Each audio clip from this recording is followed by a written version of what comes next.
सद्गुरू श्री ब्रह्मचैतन्य महाराज गोंदवलेकर यांचं प्रवचन 5 डिसेंबर. नाम सहजपणे येणे याचे नाव अजपाजप. एक चांगला गृहस्थ होता. त्याला कसलेही व्यसन नव्हते. त्या गावात एक दिवस एक बुवा आला. या सद्गृहस्थाला भविष्याचा नाद होता. त्याला कोणी सांगितले की हे आलेले बुवा भविष्य अति उत्तम सांगतात. तो त्यांना भेटायला गेला, परंतु ते गांजा ओढीत होते. त्याला काही तो वास सहन झाला नाही. तरीही भविष्य ऐकण्यासाठी म्हणून तो एका कोपऱ्यात बसून राहिला. असे बरेच दिवस गेले. होता होता त्याला बुवा फार आवडू लागले. त्याप्रमाणे तो रोज तिथे जात असे. एक दिवस बुवांनी सांगितले म्हणून त्याने चिलमीत निखारा ठेवला. दुसरे दिवशी फडके ओले करून दिले. पुढे त्याला एकदा बुवांनी सांगितले म्हणून त्याने एक झुरका घेऊन पाहिला. आणि हळूहळू सवयीने तो इतका तरबेज झाला की त्याने गांजा ओढण्यात गुरुलाही मागे टाकले. असा हा संगतीचा परिणाम फार मोठा होत असतो. ज्याची संगत केली असता भगवत प्रेम प्रगट होते तो संत जाणावा. अशाची संगती केव्हा होईल ही तळमळ असावी.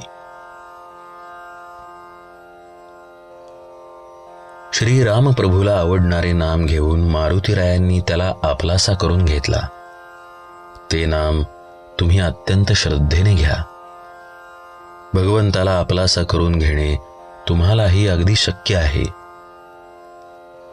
नाम कोठेही घ्या, कोणत्याही वेळी घ्या, कितीही हळू घ्या, पण ते श्रद्धेने घ्या, म्हणजे ते भगवंतापर्यंत खात्रीने पोहोचू शकेल. परमेश्वराच्या प्राप्तीसाठी प्राणायाम, योगासने इत्यादी साधने सांगितलेली आहेत. परंतु त्याहून जास्त महत्वाचे म्हणजे भगवंताची सहज भक्ती.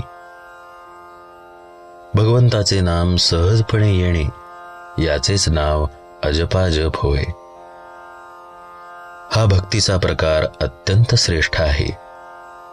यात मीपणाचा शेवट आहे. मीपणा जाणे हीच भगवंताशी खरी अनन्यता होय. भगवंताची पूर्ण कृपा म्हणजे भगवंताशी एकरूपताच होय. परमार्थ म्हणजे आपली सहजावस्था झाली पाहिजे आणि तशी व्हायला अंतरंगाची ओळख करून घ्यायला पाहिजे, म्हणजेच अंतर्मुख बनायला पाहिजे. भगवंताच्या नसणेपणाने उठलेले वारे म्हणजे काळजी होय. मनुष्याच्या सर्व दुःखांवर, आजारांवर आनंद आणि समाधान हे खरे औषध आहे.